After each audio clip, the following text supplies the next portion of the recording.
Star city mobile market میں مبینہ fraud بے نقاب 2,85,000 کا on line I phone scandal CCTV footage سامنے آ گیا۔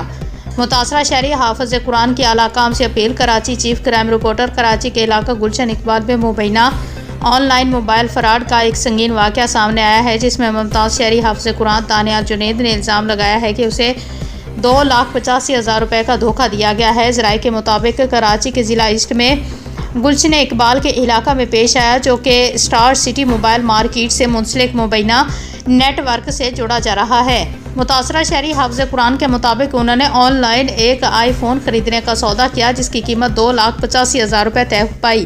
مبینہ طور پر فراز نامی شخص کے کہنے پر اس کے ساتھی علی مرتضیٰ موبائل لے کر گلشن اقبال پہنچا۔ شہری کا کہنا ہے کہ علی مرتضیٰ نے موبائل دکھا کر یقین دہانی کرائی اور رقم اپنے باس کے اکاؤنٹ میں ٹرانسفر کرنے کا کہا۔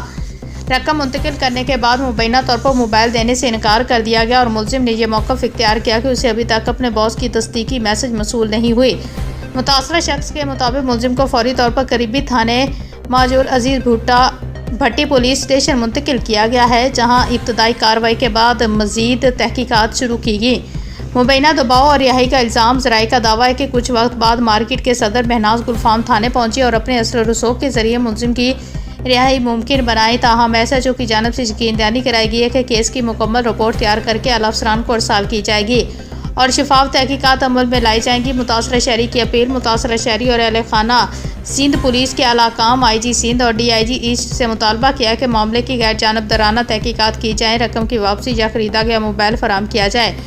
مبینہ طور پر ملوث افراد اور پشت پناہی کرنے والوں کے خلاف قانونی کارروائی کی جائے۔ آن لائن فراڈ میں ملوث عناصر کے خلاف سخت کریک ڈاؤن کیا جائے۔ عوام کے لیے احتیاط پیغام۔ آن لائن خریداری میں رقم پہلے ٹرانسفر نہ کریں، صرف مستند اور رجسٹرڈ دکانداروں سے لین دین کریں۔ رقم کی ادائیگی کے وقت مکمل ویڈیو ریکارڈ رکھیں۔ مشکوک صورت میں فوری طور پر پولیس سے رجوع کریں۔